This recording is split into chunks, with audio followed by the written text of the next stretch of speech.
y'all, this is Miss Yap here. I'm going to be doing a little tutorial on how to use Premiere Pro.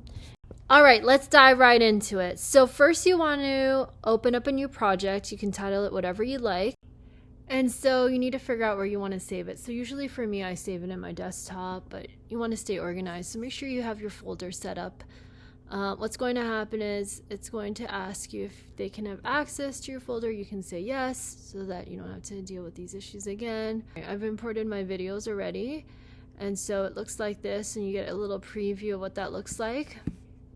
And then once you've imported them, they will show up on the left side of your screen. Okay, so I'm going to explain the tools panel from top to bottom, and it's going to get a little wordy, so I apologize in advance. But we're starting off with the selection tool, and that tool is generally used for selecting clips, menu items, and other objects. So for example, if you wanted to do a picture-in-picture, you can click on the selection tool to move the photo. We have the track selection tool next. You select this tool to select all the clips to the right of the cursor in a sequence, to select a clip, and all clips to the right in its own track. Select the clip, to select a clip, and all clips to its right. In all tracks, you have to press a certain button on the keyboard, which is shift-click the clip. Pressing shift changes the track selection tool into the multi-track selection tool. Then we've got the ripple edit. Select this tool to trim the in or out point of a clip in the timeline. And it also helps to close any gaps, save you some time. Next is the razor, which I love using. You just slicing up your clips. And then we've got the slip tool. You select this tool to simultaneously change the in and out points of a clip in the timeline while keeping the time span between them constant. So, for example, if you have trimmed a 15-second clip to 3 seconds in the timeline, you can use the slip tool to determine which of the 3 seconds of the clip appear in the timeline. And then we've got the pen. Select this tool to set or select keyframes or to adjust connector lines in the timeline. Then we've got the shape. Use this tool to add shapes to the sequence and in the timeline. Hand. Select this tool to move the viewing area of the timeline to the right or left. Drag left or right anywhere in the viewing area. We've got the text tool used to add text to the sequence in the timeline. So it cut me off, but it actually stopped me right at the new tool that they have, which is the generative extend tool, which is using AI to extend your video clips, which is crazy. So that's that. So what I'm doing in the background here is I'm just playing around with the object mask tool, which is pretty cool because it can add like layers to your videos. So what I was trying to play around here was putting text between the person and the background.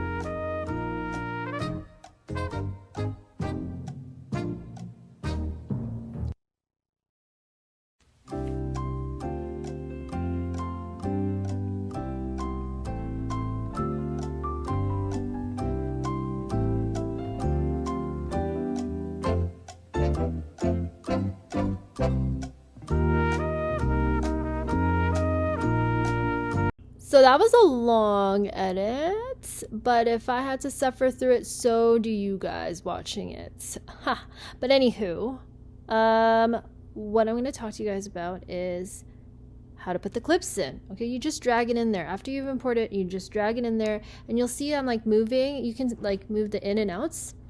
So that's what I like to do. People do it differently. They like to like cut the clips beforehand, which you can do, but just to keep it all easy and whatnot for yourself, just do it that way. There's also a thing where you can unlink the audio from the video so that you can do those transitions where the audio starts to play in another clip. If you guys remember what that was, the L cut and J cuts. Of course, what I just did there in the background was the opposite because I wasn't paying attention to what I was recording there, but I was linking it because it makes it easier to move everything instead of all the clips being moved in separate times too. So you can link and unlink. So that tool, it is the timeline zoom control. So that helps to stretch out the timeline so you could be looking at even smaller seconds to be precise, or zooming out so you can see your entire sequence. Okay, folks?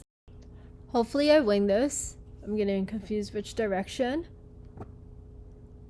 If I'm wrong, I'm gonna look like a clown, but looking at your audio levels, just make sure, this is the last thing, just make sure it's not hitting those red markers, okay? Other than that, this is pretty much the most basic understanding of how editing works in Premiere Pro. There are way more things that this app can do. But if you can do this here, you can do this on any app.